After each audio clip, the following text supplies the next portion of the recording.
అన్న నీ ఇన్‌స్పిరేషన్ ఎవరు యూట్యూబ్‌లో? ఒక్కొక్క కేటగరీ నుంచి ఒక్కొక్కళ్ళని తీసుకోవాలి బ్రో. గేమింగ్‌లో ఎవరు? గేమింగ్‌లో అలా అలా అంటలే. టెక్ కష్టపడి వర్క్. పైకొచ్చినోళ్ళు, ఇష్ట ఫ్రీక్వెంట్‌గా పెట్టేవాళ్ళు వీడియోసు అలా. చాలా సరే. మందుంటారు. నీ ఒక్కొక్కళ్ళ దగ్గర నుంచి కేటగరీస్‌లో ఎవరిని చూస్తావు? ఒక్కొక్కళ్ళ దగ్గర నుంచి ఒక్కొక్క క్వాలిటీ ఇష్టం.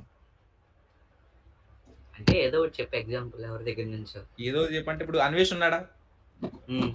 నా 'అన్వేష్' దగ్గర నుంచి నాకు ట్రావెలర్. ఏంటి ట్రావెలింగ్. ఏంటంటే ట్రావెలింగ్ అంటే నాకు ట్రావెలింగ్ అని కాదు. ఎప్పుడు వీడియోస్ పెడతాడు. వీక్‌కి 2, 3 వీడియోస్ నాన్ స్టాప్ ఎంత పెద్ద కష్టం వచ్చినా ఏదో ఒక సెర్చ్ చేసాడు. ఏదోలా వీడియో పెడతాడు. హ్మ్. అలా.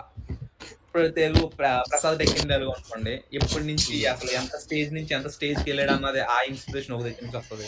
అలా ఒక్కొక్కళ్ళ దగ్గర నుంచి ఒక్కొక్కళ్ళది తీసుకోవాలనమాట. ఒకళ్ళలోనే అన్ని క్వాలిటీస్ చూసుకోలేం. నీకు యూట్యూబ్ ఛానెల్ పెట్టాలని ఎలా అనిపించింది? ఇయన్నీ తర్వాత ఇంకొక వీడియో ఏదైనా చేస్తాను. అప్పుడు మాట్లాడుకుందాం.